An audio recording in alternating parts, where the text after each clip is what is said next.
Good afternoon, ladies and gentlemen. It is a pleasure welcoming you all to our webinar Budget 2022, Reading the Fine Print, where we look at some key budget proposals announced by our Honorable Finance Minister on 1st of February. Before we begin, allow me to give a brief background about ASA and our speakers. We are a 30 years old accounting and consulting firm with a team of over 700 professionals spread across 8 offices in India, besides a well-oiled network of national and international affiliations. We work with our clients, many from overseas, to help them set up offices and factories in India, find partners, take care of their taxation, audit, accounting, and business support requirements, GST advisory, risk advisory services, and also help them with restructuring and liquidations as well. Our speakers for today are K. Venkatraman is our National Head Taxation and leads the taxation vertical. He specializes in tax advisory, investment structuring, tax treaty matters, transfer pricing, and related litigation. With more than 33 years of professional experience, he has a seasoned knowledge of audit, accounting, and compliance practices too. Sunil Arora is our partner taxation. With over 22 years of experience, he is an expert in international taxation and advises companies on operation strategy in India, structuring issues, tax planning avenues, expatriate taxation, due diligence, and devising transfer pricing policies and defending them before the tax authorities and appellate bodies. Sundeep Gupta is our partner, accounting and business support and indirect tax. He has over 25 years experience across industry and consultancy, setting up accounting systems and processes, cross-border treasury operations, M&A, and managing the outsourced finance function for various corporates. Himanshu Srivastava is our partner business advisory services and leads the Japan desk. With over 20 years of experience, his responsibilities include end-to-end business strategy and project management directed at facilitating foreign investments into India and assisting foreign companies set up and operate in India. Now, before we begin with this engaging session, a few pointers for this webinar. Please note that all the participants will be in listen-only mode throughout the webinar. If you have any questions or comments, please feel free to put them in the questions section in the chat box. The presentation will be followed by a Q&A round. We shall also be emailing a link with the recording to this webinar on Monday. Thank you, everyone. Over to you, KV. Thank you, Vikram. Good afternoon to all the participants. Good afternoon to my colleagues who are with me in this webinar. I'm giving an overview of the Union Budget presented by Nirmala Sitharaman ji on 1st of February 2022 in the Parliament. First and foremost, a real emphasis is given to the futuristic, which is called, they termed it as Amrit Kal, that is India at 100th year of independence. We have completed 75 years of independence and 20 years down the line how India should be. That is the emphasis which has been given. And this has laid out a growth-oriented, future-focused blueprint for India. And this is the first time I would like to add that this is beyond just numbers and has focused on clean and green technology, artificial intelligence, blockchain, in addition to the reforms and welfare. There is an incredible increase. I would like to emphasize there is an incredible increase in the public expenditure. Not only help the speed up the infra development, but also shore up the economic growth and job creation, among others. There are 4 priorities based upon which the budget is said to have been prepared, which are PM Gati Shakti, inclusive development, productivity enhancement, and financing of investments. I'm not going in detail into all these things because this is going to be dealt by one of my colleagues during the following sessions. But I would like to touch upon a few things. I would like to go into the PM Gati Shakti, which is driven by 7 engines, which are road, rail, airport, ports, waterways, mass transport, and the logistic infra. And the second priority is the inclusive growth. Out of the inclusive growth, lot emphasis has been given to the agriculture, because the agriculture requires the real support rather than the raw support which is meted out as of today. Considering and recognizing this fact, following are some of the matters which have been discussed on the agricultural front. This includes affirmation of maximum the MSP to both paddy and wheat, zero budget farming along the Ganga, year of millet announcement for 2023, less dependence on oil seeds imports, more technology into agriculture through the Kisan drones, and agri startup support through the finance. Last but not the least, the river linkages. A huge impetus is given in the river linkage programs across length and breadth of India. This, I am sure, will bring in a huge amount of change in the way the agriculture is being looked at in the years to come. And other priorities include productivity enhancement and financing of investments, support the state governments, etc. And the first time the green sovereign bonds have been introduced.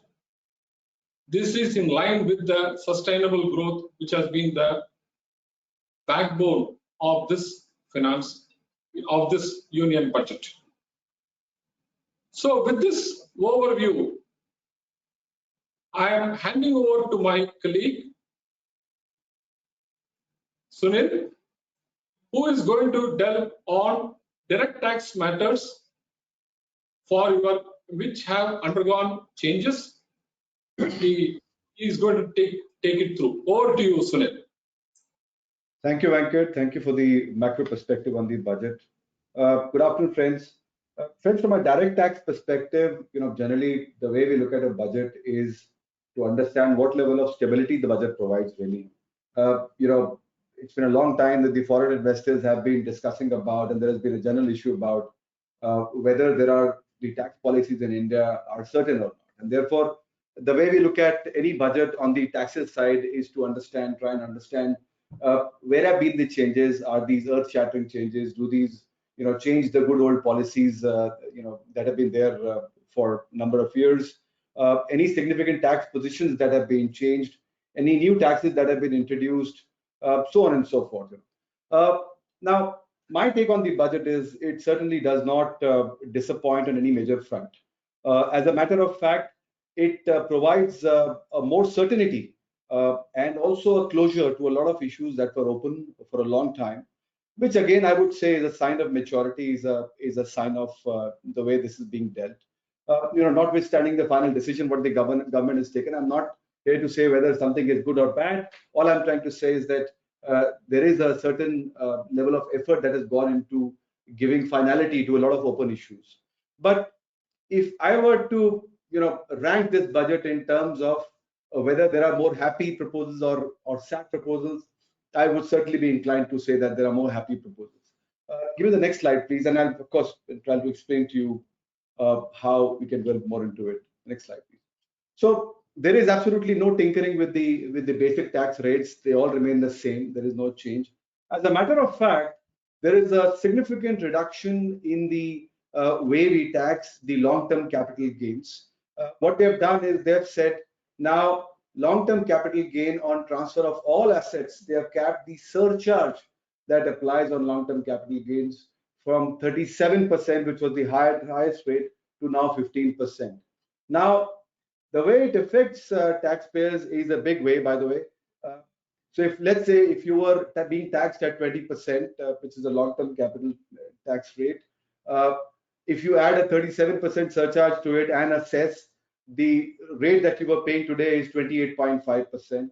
Suddenly, by restricting the surcharge to 15%, the rate that you now pay is about 23.9%. So there is a clear saving, maximum saving of about 4.6%. Now, this 4.6% as a number obviously is substantial, but if you look at it as a percentage from where the taxes were to where it's going, the reduction is almost about 16%. So this is a very, very welcome step. And if I were undertaking a transaction or planning to undertake a transaction now, which results into long-term capital gains tax, I'd rather wait until the onset of next year in April and try and do this transaction. Then obviously I will get the benefit of the new tax rate. Again, the government has been welcoming the 15% rate, the concessional rate, tax rate of 15% to manufacturing entities. They have extended the deadline by 1 year, and a similar treatment has been met to startup. They are already exempt from angel tax. So the benefit also, they have been given 1 more year to comply. If you will set up an entity, you will have 1 more year to set it up. Next slide, please. One more good news. There was a CBDT circular saying that the monies that you receive on account of COVID treatment, any voluntary payments that you receive on, somebody deceased due to any reasons due to COVID, that money is not going to be taxed.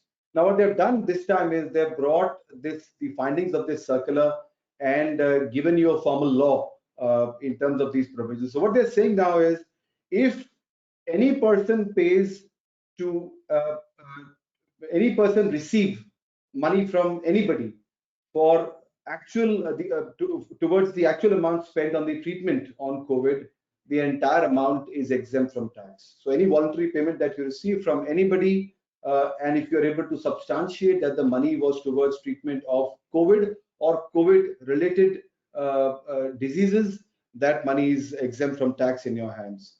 Again, going further, if there is a death that happens due to COVID and you receive money from the employer of the person who is the deceased, any amount of money that you receive is again exempt from tax. If on death you receive money from any other person other than the employer, that obviously is subjected to a cap of 10 lakhs or 1 million Indian rupees. Up to this amount, there is no taxes at the hand of the recipient. Again, a very, very welcome move and a much needed move in these times of troubled times of COVID. Next slide, please. Now, updated tax returns. This is something that is being seen as a very, very welcome step. Again, a very good news. Now, what is this entire scheme about? I'm sure you would have all read about what the government is trying to say, the way they are trying to sort of introduce this provision into law. But to me, this sounds like a window, where you find an extended window for getting some sort of an immunity, right? You obviously have a window to file a revised tax return. That's a very small window. But then now what they've done is they've given you a extended period of 24 months, up to 24 months from the end of assessment year, which means if you were to count it from the end of financial year, you effectively have about 3 years to make an updated filing. So what can you do?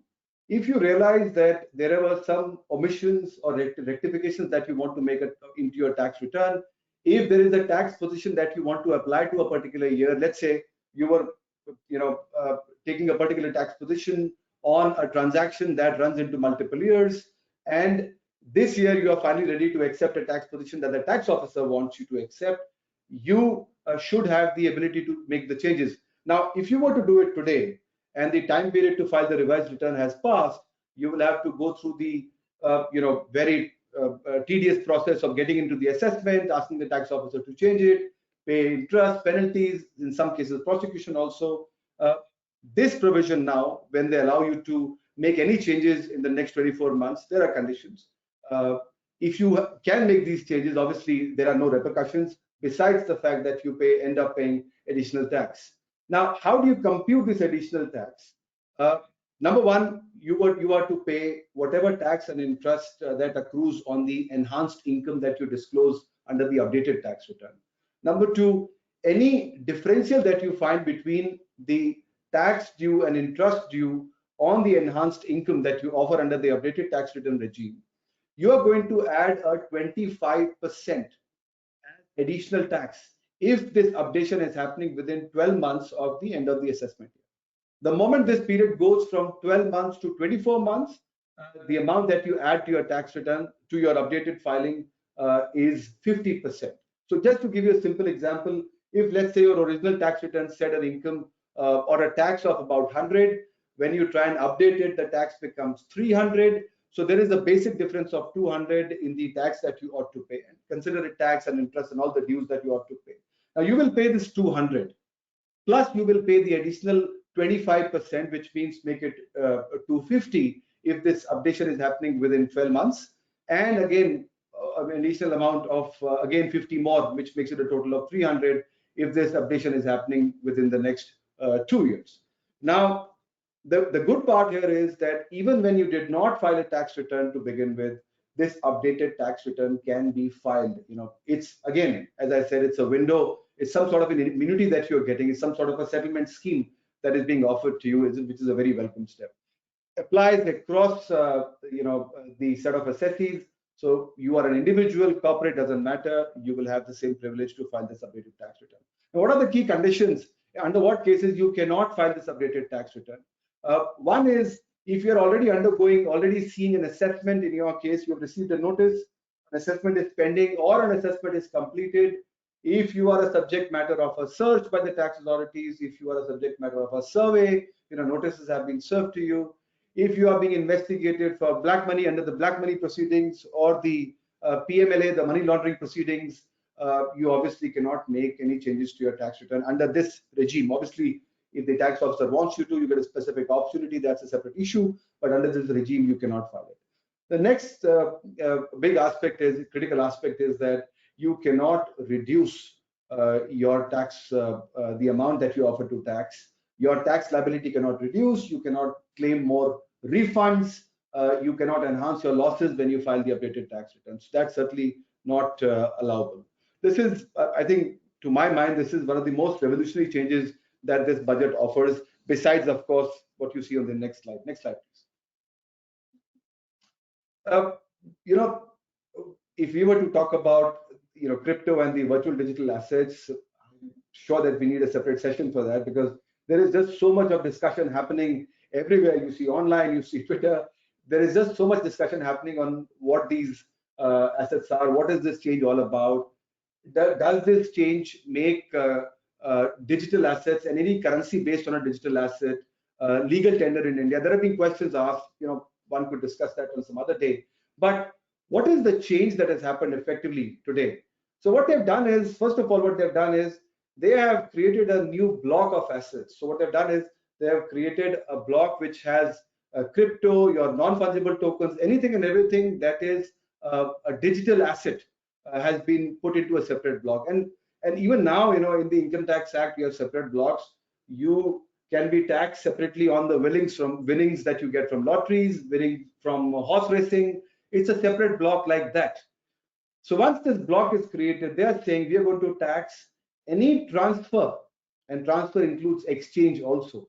Any transfer that takes place in this block, we are going to tax you at 30% flat. That's the new rule. What it also says is that they're saying we will not tax you on the gross consideration. We will allow you some expenditure, but this expenditure is restricted only up to the amount of cost of acquisition, nothing else. Now, obviously, there are already issues that are being discussed. For somebody, let's say somebody who uses this currency and trades in these currencies, somebody like me or you, if we deal with this on individual basis, we know what is the cost of acquisition in our hands and at what amounts did we sell it further. Imagine how will you determine the cost of acquisition in the hands of somebody who runs a crypto mine, for example. There's so much of investment that goes into setting up a crypto mine. And that's where, there are more issues than this, but this is already being discussed. How do you determine the cost of acquisition? Because they will not have a clear cost of acquisition to begin with. Next provision, since this is a separate block of assets, you are not allowed any carry forward of the losses that you incur in this asset. You cannot set off the loss that happens on this VDAs against any other heads of income. You cannot carry it forward. So that's very clear. Again, the reason is very simple. It's a separate block of assets, and we don't allow any other set-offs in any other specific blocks of assets, and the same is the case with this. There is a tax withholding of 1%, typically on any transaction that is beyond 10,000 rupees. There is a relaxation for individuals and HUFs where the limit is 50,000 rupees. But again, in terms of VDAs, cryptos, this is a very small amount. So that's the new scheme that is in place. I'm sure there will be more developments as we go further on the crypto side, and we'll of course keep you updated. But yes, this is what it is as it is now. We are already seeing a lot of crypto exchanges, a lot of new subscribers at the crypto exchanges. So this obviously is not the government's acknowledgement that this is a legal tender, but again, this gives market some sort of direction. Next slide, please. Tax protected transactions, again, a welcome step. If you are a deductor, if you are supposed to withhold tax on a transaction where you are supposed to pay to the payee net of tax, and you realize that the tax which has been deducted has not been correctly deducted, and there is a need to claim refund of those taxes. Now, what happens today is you have to undergo a very tedious process of filing an appeal, and then it's a long process of money eventually coming back into your hands. What they've done now is they have opened up the gates at the assessing officer's level. So you actually can file an application to the tax officer and seek your refund. The tax officer is duty bound to pass an order within 6 months. And again, if you are not happy with this order, you can appeal before the commissioner appeals and try and make a favorable case in your on this particular matter. This obviously is a very welcome step again.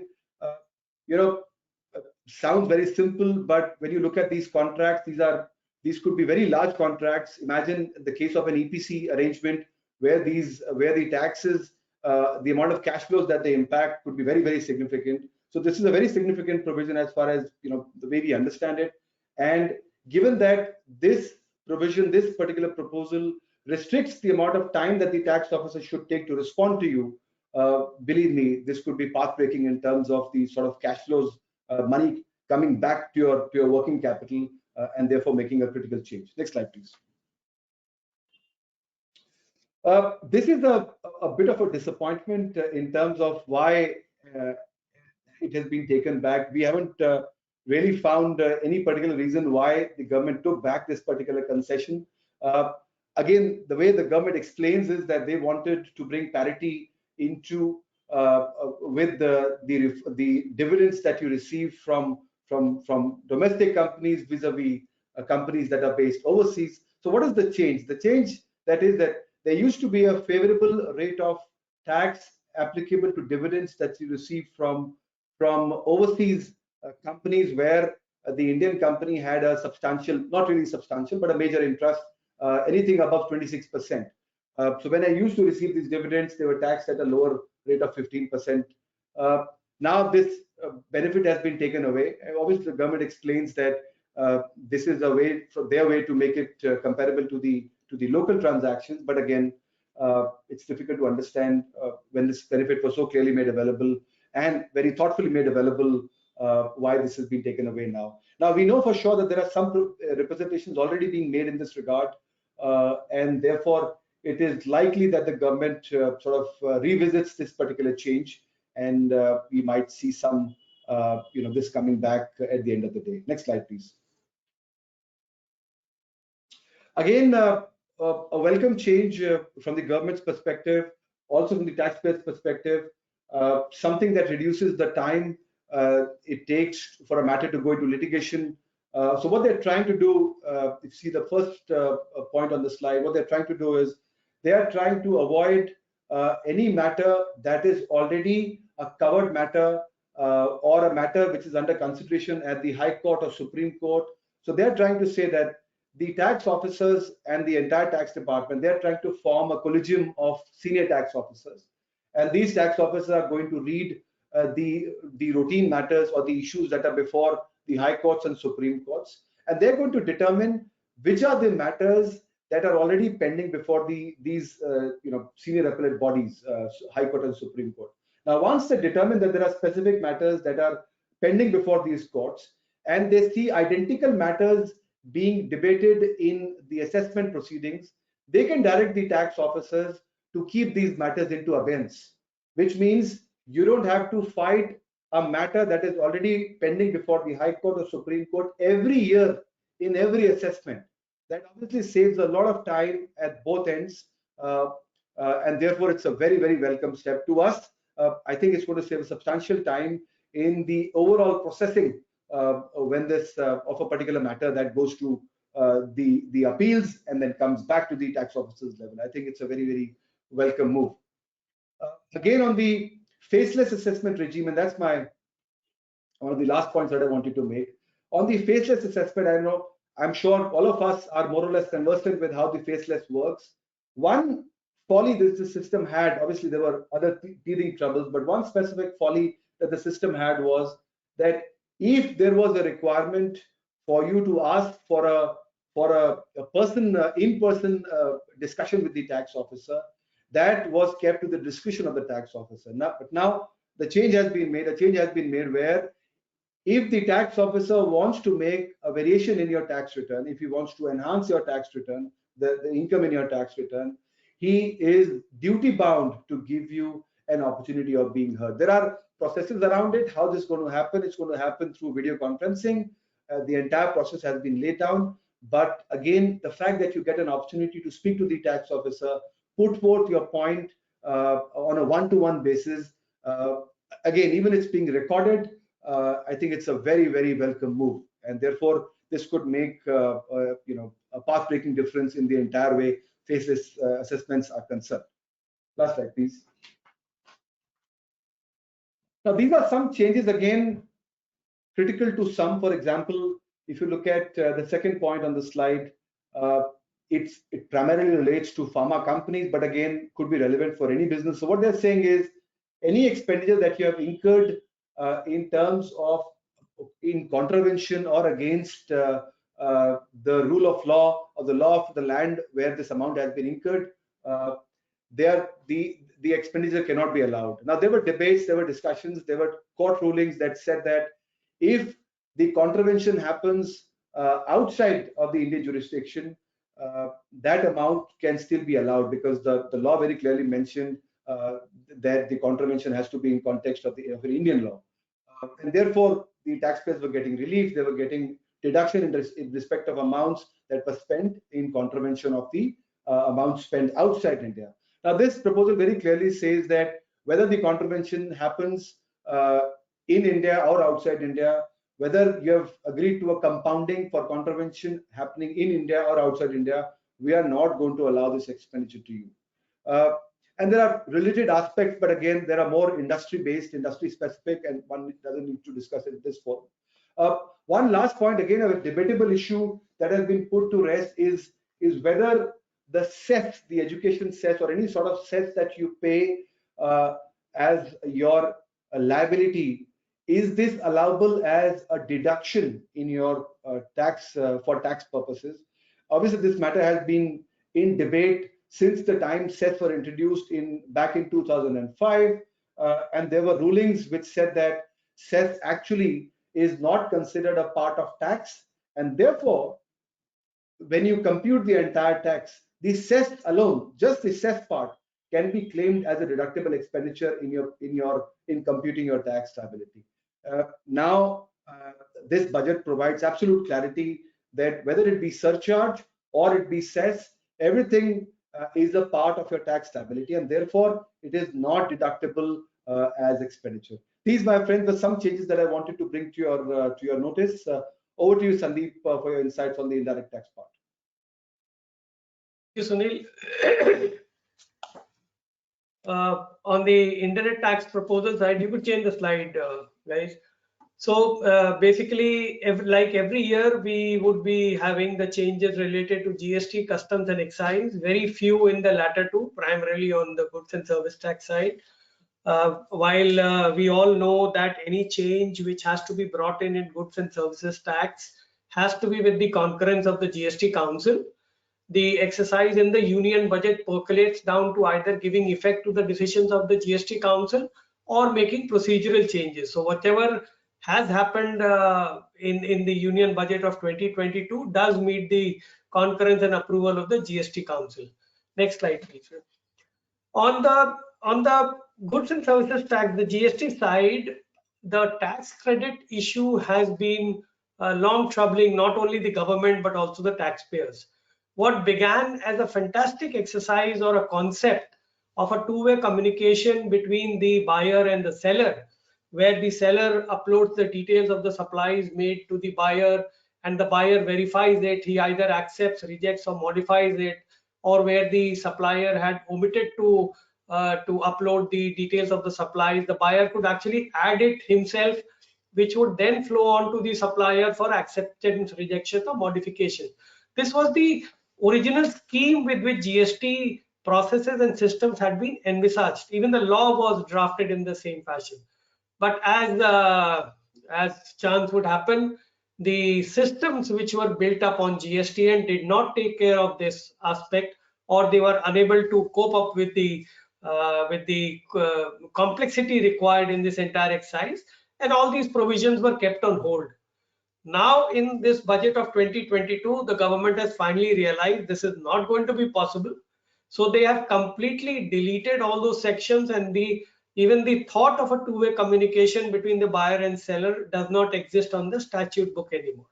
It's not a very healthy move, I would say, because from what I will speak subsequently, you will understand now the entire onus of claim of tax credit has been put on the buyers, which is not right. I mean, if I may just take a minute to say, while I can be penalized for my wrongdoings, what the government now is intending to do, and in a very big way, is to penalize me for the wrongdoings, errors, or omissions of my suppliers also. This certainly would not probably find merit whenever the cases go to court.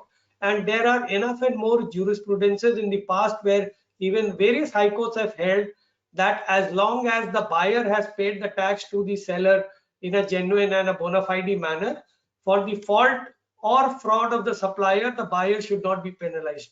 But again, as the powers that be, they are into that tax enthusiasm mode. And what they have done, so earlier what they did, we needed to have a proper invoice and all the documents of the buyer. To that extent, I would say very, very nice. But then they went a step further and they said, if the supplier has not uploaded the details of the supplies made to you, you can claim it up to an extent of 20% of the unmatched supplies. So they gave us a leeway of 20% of unmatched credits. Then they reduced it to 10, then to 5, and finally from 1st of January 2022, they said 0, which means the exact mapping of my GSTR 2B had to be done in order for me to determine the claim of credit. Okay, we were getting used to that idea now for the past 1 month. And now in this budget, the government has gone, I won't say a step further, but miles ahead in denying me credits because of the faults or errors of my supplier. And how they are going to do it is by introducing an enabling provision that by virtue of the 6-7 conditions, the government can deny me the credit for either permanently or up to a certain period of time, which has not yet been defined under the Act. They will come out with that time duration based on the newly revamped GSTR 2B statement. So now GSTR 2B will actually have two parts to it. One, which the government will say that this is available to me. Now the government is going to tell me this is available to me, and I will need to determine whether it is ineligible or not eligible under the block credit scheme. And the second part would now be that the government will tell me these are restricted credits to me by virtue of either a cooling period being determined for a newly registered vendor, because a lot of frauds were happening on the tax credit side, that people used to float hundreds of companies, and then by virtue of routing money from one entity to the other, fake invoices, the tax credit frauds caught on were running into hundreds and hundreds of crores. So they said we will bring in a cooling period for the new registered suppliers. What is the time? We don't know. It will be prescribed. They went a step ahead and said that if the vendor defaults in paying tax continuously for a period to be prescribed by the government, then also the government has the right to restrict it.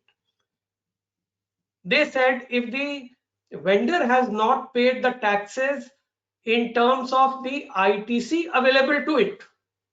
So now you see, not only is my ITC dependent on my systems and processes and the returns or compliances filed by the vendors, it is also determinable in terms of the accurate credit taking by my vendors. You see how complex that entire mechanism is going to become. How will the government know whether they have taken the credit rightly or wrongly? How will they restrict it to me? Will they restrict it permanently? If they do it temporarily, then will I be needed to pay interest on it? What happens to my calculations of working capital requirements? Everything is in the dark.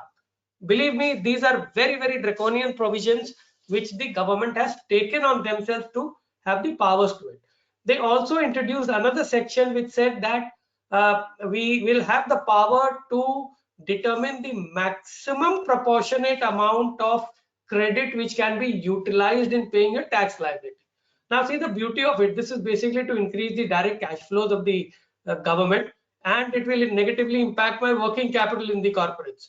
What they said, if your liability is, let's say, 1 crore of rupees, and you have credits lying to the extent of 1.5 crore, we can restrict it to 80% or 90% of the tax liability, which means if they do it of 90%, then I will still need to pay a certain component of my my tax liability in cash, and that's certainly unwarranted.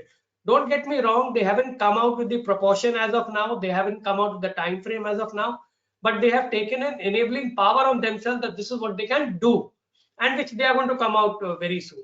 So now based on this provision, the government again said that we can restrict your credit if your vendor has not followed the rule appropriately. Now just imagine, I will have no leeway today, not today but tomorrow, whenever the prescribed rules come in terms of how to determine whether the government has restricted my credit rightly or wrongly. So now government is sitting there in its ivory tower and saying, you can take this, you can't take this, and I'll have to take it as gospel truth. I have no right to fight for it. And they also said, as a last residual measure, which the governments always adopt, all the governments have adopted, that we can prescribe a class of persons to whom the credit may not be allowed by you. For what period, permanently, temporarily, we do not know. So in all these conditions now, the restriction of credit condition also comes in. And if you look at the flow chart which I have given at the bottom, that entire dream of seamless flow of credit is not only thrown out of the window, it is not going to be seamless at all. It's going to be a plethora of workings, reconciliations, the whole works, because not only the statute, but we will have to depend on this restricted statement, and we will have to depend on the proportion of my liability to be discharged mandatorily in cash. What they have also said going forward on the tax credit, and I'm spending a bit of a time because this is one of the most significant aspects of GST changes that they have brought in. They have also said that if my vendor is not paying the tax correctly, then I will need to reverse that ITC on my own, pay interest on it, and then reclaim the ITC when the vendor has paid the taxes. Number one, I will not know whether the vendor has paid the taxes rightly or wrongly. Number two, if I get to know, or the government tells me, or my vendor tells me, I will reverse it, I will pay interest, and the government told me reclaim the tax credit. What happens to my interest? That's a straight loss to me because of not my fault, but the fault of the vendor. Certainly not warranted. Couple of good things, relaxation they have given in terms of extending the time period for claim of the ITC, which used to be as of now filing of the annual return, or the due date of filing the September month return following the financial year. They have now put in a static date of 30th of November, that I can claim my credits in respect of a financial year up to 30th of November of the next year. But there also there is a lacuna, and probably the government will come out with a clarification. What do they mean by this November 30th? There is no return which is required to be filed on November 30th. Would a claim in the books be appropriate to determine whether I have made the claim correctly or not? Because my GSTR 3B, in which the actual claim goes, is to be filed by 20th of the month normally. Does the government say that, okay, the month of November return which you file by 20th of December, you can claim it there and we will allow it? It's a certain gray area which I'm sure the government will come out with some clarity. Interest rate reduction has happened from 24 to 18%, and this is a retrospective, more of a clarification which has come in. But in lieu of the Supreme Court decision as well as the Council's decision, interest would be leviable only on the ITC utilized, and not merely by claiming it in the electronic credit ledger. Unless you have utilized the credit, interest would not be leviable. At least this is one thing which they have made certain now. The last one I've already spoken about. They will specify a certain proportion. When they do it, how they do it, we do not know yet. Next slide, please. In terms of further relaxations on the similar side, they have extended the dates for issuing credit notes and further adjustment of tax liability, which is up to November 30th, same as what happened for ITC. And they also said if you have made errors or omission, you can rectify it by 30th November. The same gray area which I spoke about earlier will exist here, and they would probably clarify whether it is the November month of return to be filed in December, or how will they permit me doing it. A focus on compliances is increasing, as we can see day in and day out. Technology is becoming very crucial, not only for the taxpayers but for the government as well, and the government is utilizing the technology at its disposal to the hilt. Let me tell you that, sitting on an enormous amount of data. So they are saying now you file your returns in time.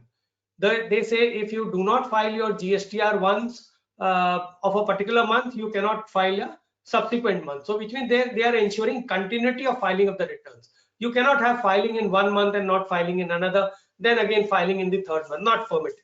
Same thing for the GSTR 3B, the monthly return. They are saying if you have not filed your GSTR 1 first, you will not be allowed to file your GSTR 3B. All procedural changes, very welcome, but it would put an additional process requirement on the part of the corporate to make sure that these deadlines are not missed. Cancellation of registrations, I feel a bit stringent. Provisions have come in. They were already provisions earlier. They are now taken on the power that they can determine, they can prescribe any period for a default on which suo motu cancellation can happen. This I think is a bit too much, because even under income tax, nobody cancels your PAN number for violation of tax provisions, right? Your PAN number still exists. So why do you want to cancel my registration and bring my business to a standstill is my basic question here. Probably the government could look at it, but as of now, it doesn't look like it. A late fee has been now made applicable to the e-commerce operators for the TCS return. That's basically bringing it at par.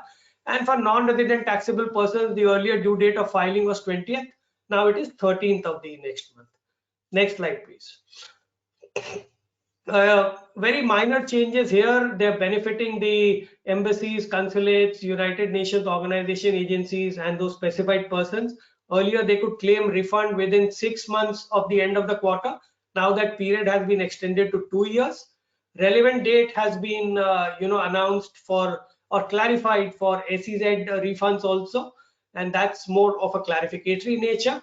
And the scope has been widened enormously for recovery of any tax liability due from the taxpayer from the refunds due to it. So which is like a recovery mode, more procedural, but one needs to be very careful of while applying for refunds. Next slide, please. Quickly moving on to customs. A few major changes have come in. They have done a lot of rationalizations. I won't go line by line for paucity of time, but they have done away with a lot of notifications, and the effective rates of the notifications have now been incorporated into the main tariff schedule. A big change they have done to overcome the challenge posed by the Supreme Court in the Canon India case. They have enlarged the definition of proper officers. So now, by virtue of the board will have the power to appoint anybody or to give the powers of certain actions to anybody in the entire department. This is more, I would say, procedural in nature, but will have an impact going forward, because this is probably a prospective amendment and not a retrospective one. The SWS uncertainty has been settled. They are very clear where the import duty is nil, SWS would be nil. Advance rulings have now been mandated to be valid for a period of 3 years, or the change in law, whichever is earlier. Again, procedural, nothing significant there.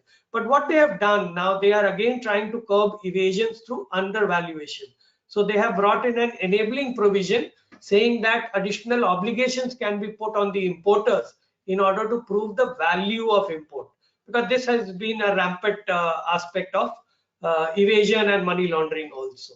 Various digitization efforts have been put in the IGCR rules. The whole processes are supposed to be automated. There is supposed to be no interface, physical in-person interface between the taxpayer and the board officers. Everything is going to be online through a common portal. These are the few changes on the custom side. Obviously, they have tinkered with the rates also, but largely the ethos in tinkering of the rates has been that wherever the intermediate products or the raw materials can be manufactured into India, the duties have been raised to promote the domestic manufacturing and make in India. And wherever they feel that we are still not geared up to handle the capacities in terms of local manufacturing, they have lowered the duties. So all in all, a very welcome move, I would say, and going forward would probably show how much it benefits the manufacturing sector, especially the MSMEs. Excise, next slide please. Excise does not have very many changes, except that now the government is promoting blended petrol and diesel for retail sales for people like you and me. So they have raised the duty from October 1st, 2022 of 2 rupees per litre on unblended petrol and diesel. So they are trying to promote blending of the imported oil with ethanol and certain other biofuels into India. Certainly the intention would be to reduce the dependence on imports to some extent, but it would definitely mean not only overhauling of the technology in terms of the cars to actually accept the blended fuel in terms of engine running. It would also mean a lot of replacement of the cars coming in after the next 6 months. So this could be a boom sector for the automobile. This is all I have on the indirect taxes front, and I would now like to hand it over to Himanshu for the policies and the FDI stuff. Over to you, Himanshu. Thank you, Sundeep. A very extensive and enlightening coverage on the IDT. So I'm going to be talking about the major proposed changes in terms of policy changes and the implications. So primarily, again, like my fellow speakers, I'm of an opinion that this budget is certainly a forward-looking budget, and it really carries the blueprint. What the finance minister also said, that it's a blueprint for the next 25 years, and I think these small changes are the steps in the right direction. And if we actually are able to execute it the way we profess, then certainly it's certainly going to lead us into a better future. I'll move on to my slides. Next slide, please. Yeah, so just to kind of wrap up is that we've evaluated the proposals, and just we, as was mentioned in the budget speech also, the 4 buckets which are primarily given in the budget are the National Master Plan, the PM Gati Shakti National Master Plan to promote various infrastructure related sectors such as road, railways, airports, and mass transport, logistics, energy transmission, and IT communication, etc. This is primarily to boom or to facilitate seamless connectivity across the country. This is also going to catalyze a lot of infrastructure investment and infrastructure opportunities in coming year. As we all know that government is trying to promote many infrastructure projects. In fact, there is a national grid in which these projects are outlined. With these measures, I am certain that these opportunities will get further highlighted and will get further emphasis for actual execution on the ground with the support of the enabling regulations which the government has announced in the budget. So this is going to be a very massive attraction for foreign investor or even the Indian companies who are keen, who are actually good at execution of these projects. So this is a plus point. Then inclusive development. So the government has really talked about all the important aspects which are necessary, such as agriculture has been adequately covered.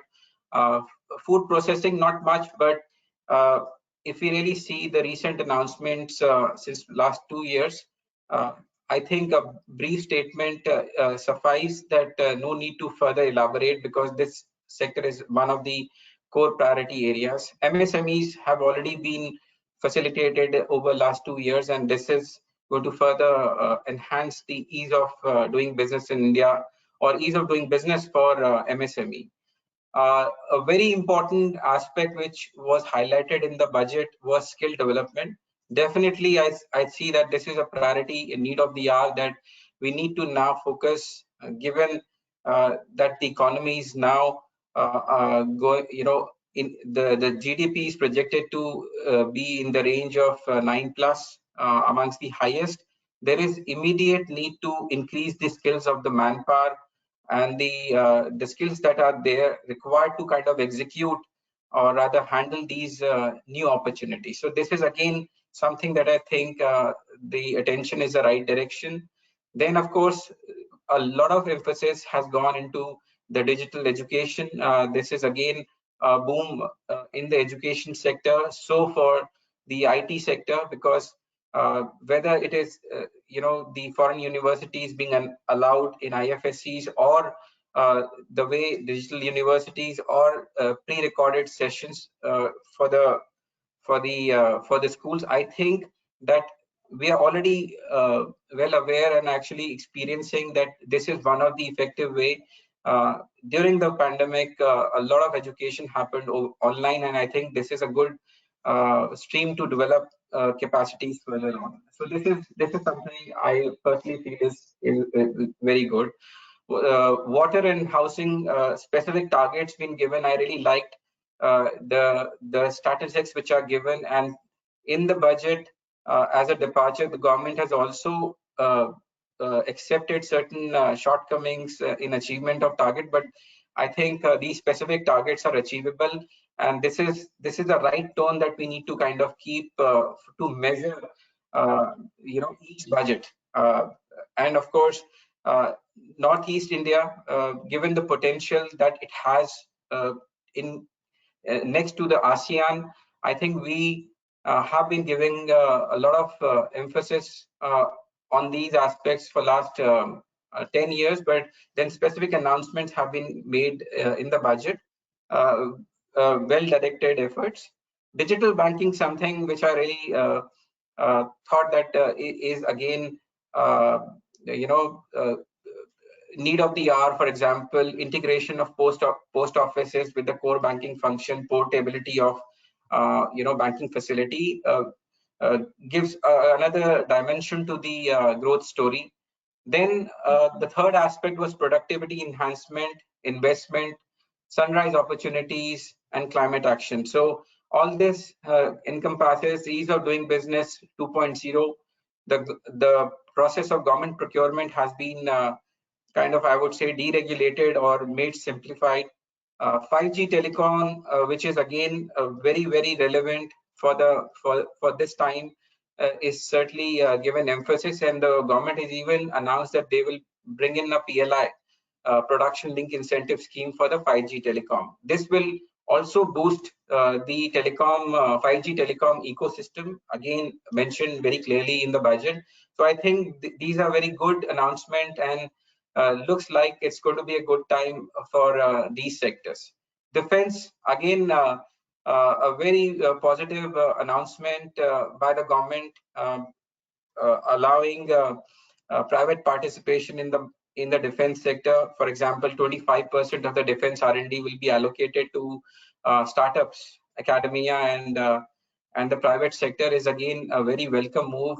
This is important to support the Make in India initiatives, as well as localization and Indianization of defense supplies, given the fact that 8% of our GDP goes towards defense spending, and we are still not there within the benchmark, the standard benchmark, which is there for our size of economy, with the challenges that we have on ground challenges which we are facing on our borders. I think this is very well directed announcement.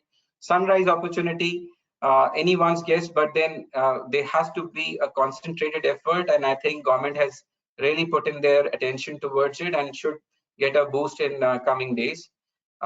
Then, of course, financing of investments, public capital investment, effective financial assistance. I think it's a very good way in a democratic setup to be in a participative mode with the states as far as capital investments are concerned.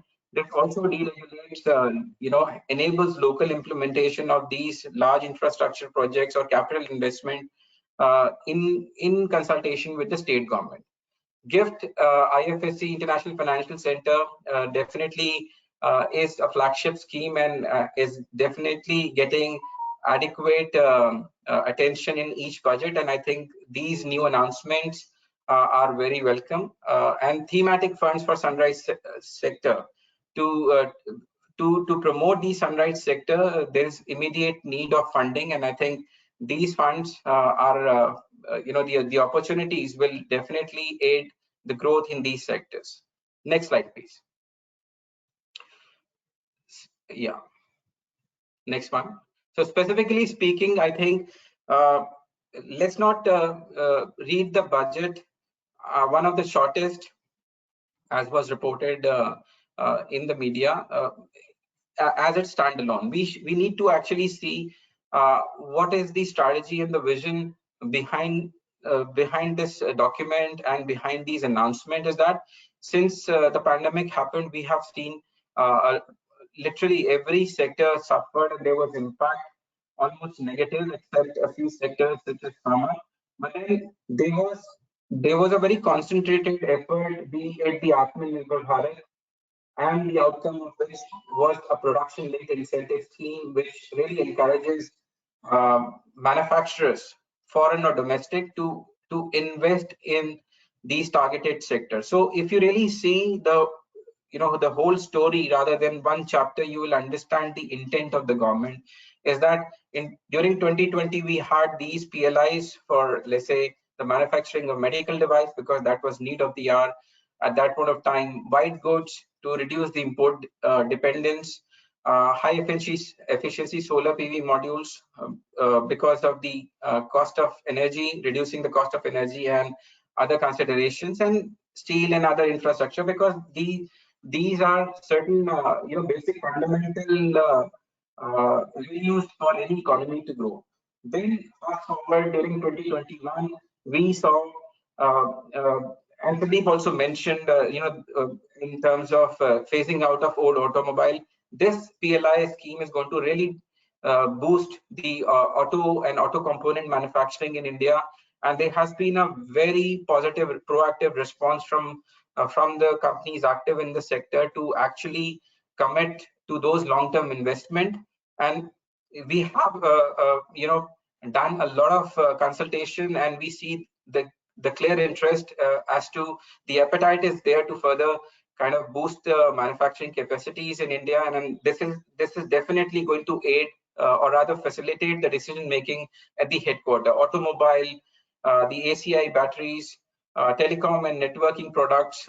I was reading the stats, very impressive. Almost like 30 companies opted for telecom and networking products, PLI. Drone manufacturing, again, a very forward-looking kind of a sector, a new sector, but then India is planning to be a drone manufacturing hub by 2030. So all I would say that there is a vision which is achievable, and these strategies are based on learnings or statistics which are actually there for in the public domain to see why these kind of initiatives are essential at these times. During this budget, the government has further announced that there would be a PLI, production linked incentive scheme for telecom 5G ecosystem. So again, we all know the dynamics around the 5G without going into specifics. So this definitely gives a boost to our own Indian or rather domestic ecosystem, which will address all the concerns around the security, the investments, and the opportunities in terms of employment or the further scale up of the telecom sector. So very valid, and accordingly in the solar panel integrated manufacturing units to be located. Again, a big thrust to creating local capacities and employment potential for the youth in India. Next slide, please. Yeah, specifically speaking, for example, as I mentioned, that we should really see these announcements in the budget in the light of what has happened in the recent past. There has been no liberalization during the current budget. Let me clarify that this slide is only there to force you to think that there was a discussion in the budget as to the insurance and insurance intermediaries. Please read it in contrast to the FDI limits, which were enhanced from 49 to 74% to encourage global competition in India and make have those products or technology or those investments for the local insurance companies in India. Strategic divestment in PSU in petroleum and refining. There's a whole literature around it, but if you see the recent examples, how divestments are being executed in a very steady manner. Air India is again a very leading example. I should say I would say that it was a commendable effort on part of the government. Telecom services, as you can now understand, that telecom service FDI was increased from 49 to 100%, and now we have these PLIs. So this is all stitching together as a perfect recipe for let's say the 5 trillion economy, or to so to say I would say for the next 25 years. I think these changes, if not done today, it would have been late to be executed in the last hour. So these are well-directed efforts. Defense was also increased from 49 to 74% last year. So and now if you read the budget proposal, it all makes sense that now we need more. We are admitting that we need some hand holding. Of course, defense being a very strategic sector, it cannot be totally open to the private sector, but I think 74% gives enough control to a foreign partner should they move their manufacturing, or should they try to localize their component manufacturing in India. So all I'm trying to say that don't read this document as standalone, but if you really see the story since starting from 2020, 2021, and now 2022 budget, it all makes sense to me. Next point.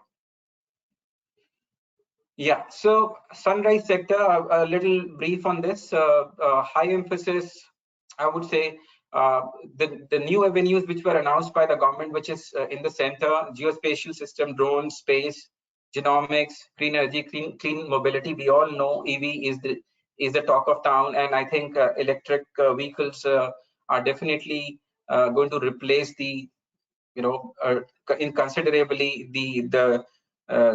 the kind of pollution or the environmental concerns. But personally speaking, I've added 6 more sectors, the high emphasis in the budget, which are technically not mentioned in the sunrise sector, but if you really read the budget document, you can see the PM Gati Shakti is technically all logistics and infrastructure.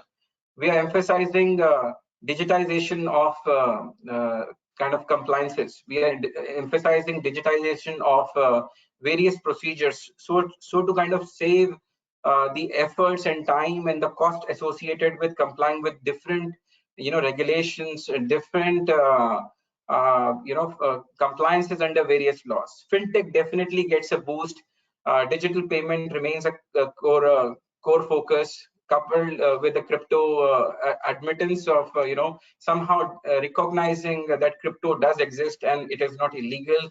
I think this is definitely going to recover some of the ground which was lost. Now I think we are somewhere in the zone that we can cover up for the missing piece of the puzzle. Then IFSC, a very welcome notification for foreign university. Now they can set up without having to go through the bureaucratic process of approval, so long as they comply with the IFSC regulation, which is a very dynamic and based on some very well thought through procedures. Ease of doing business 2.0 certainly is getting, I think the government is really keen to increase the ranking for India, and I think these are really the pain points for any manufacturing setup. So or not just for manufacturing, but any company, for example, the labor compliances, the environmental compliances.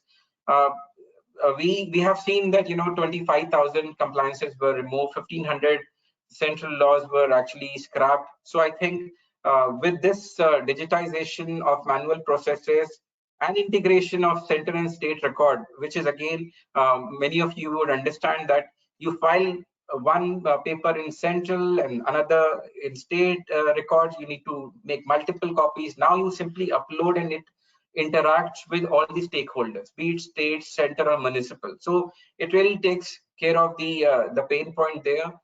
Unified portal in case of labor reporting and labor codes were announced in 2020. I think this is all going to make India more convenient for any foreign investor to think for investment, because this is one area which was not been addressed in past. Incentives to startups, my colleague Sunil has already mentioned about these incentives to manufacturing entities. 15% investment in IFSCs, again, a major boost. And litigation management, as Sunil has rightly mentioned, this has caused some bad publicity to my country. I think this will really solve, to a certain extent, address the issues of litigation in this country. Next slide, please. Yes. So, I mean, I've already mentioned, and I think that's all about my presentation. Happy to take any questions. Over to you, Bikram. Thank you very much. Thank you, Himanshu. I know the time was really short for you to have wrapped up everything so quickly. We are running behind time, but I'll just take up a couple of very quick questions. First one, I think this is for Sunil.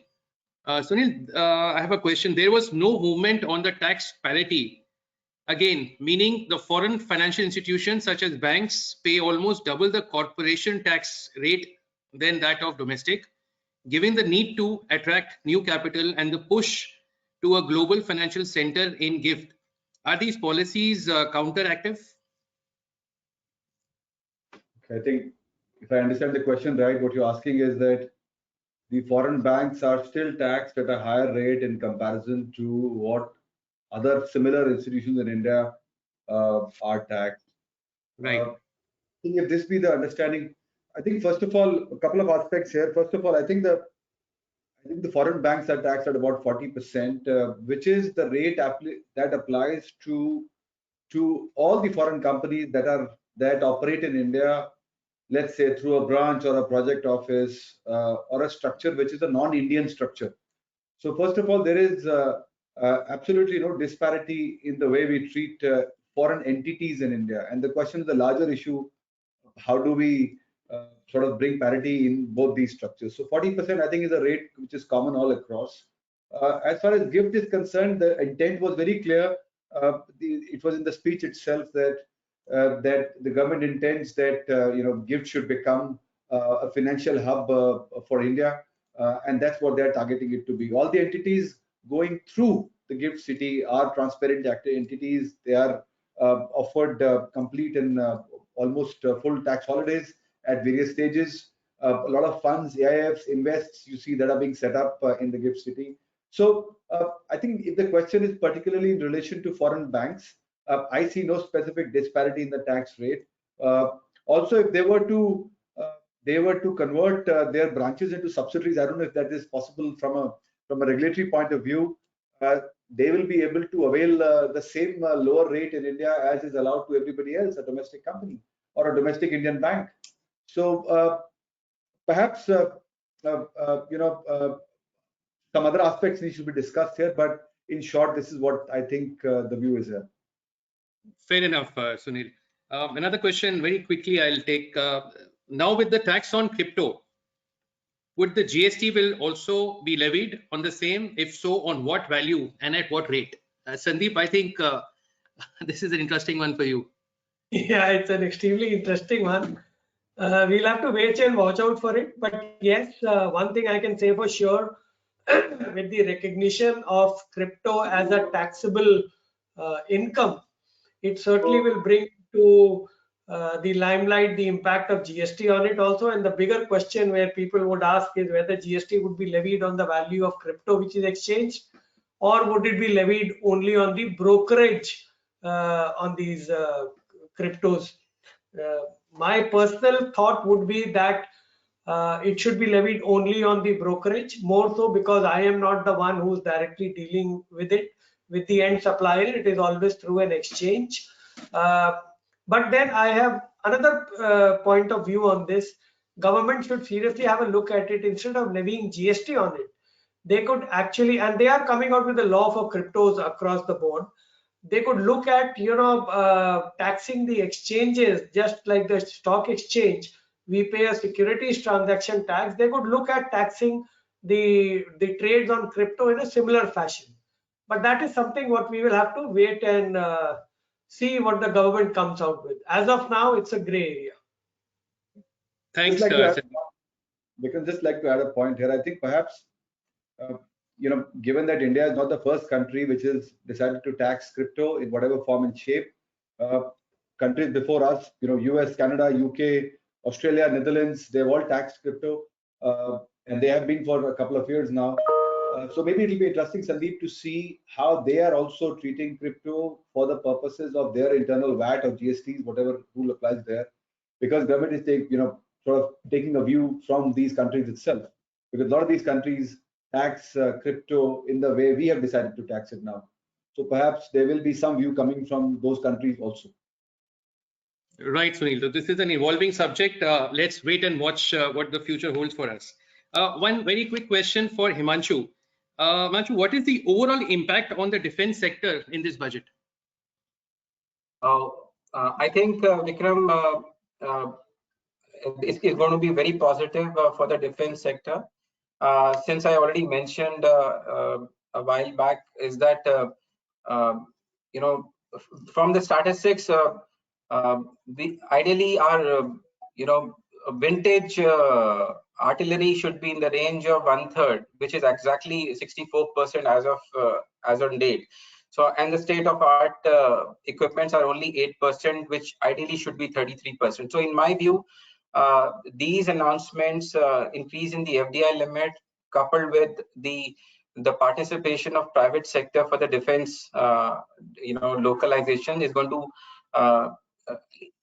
cast a positive impact on the indigenization of these components within India. We are all excited with the new procurements that we have done in past, and I think it's time that we should have our own, or rather, at least make it in India, so as to add to our national pride. I think this is going to definitely add to that in long term. Sounds good, Himanshu. Friends, due to paucity of time, I think we will have to close our Q&A session now.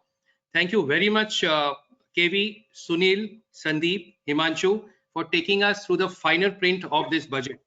Thank you everyone for being such a wonderful audience. We hope you would have definitely benefited from this session. We've tried to cover some of the questions. We still have some unanswered questions, and we shall be replying individually over email. And of course, if you may have any further questions thereafter, do reach out to us. We at ASA wish everyone a safe and healthy times ahead. Thank you so much and have a great weekend ahead. Thank you. Thank you. Thank you very much.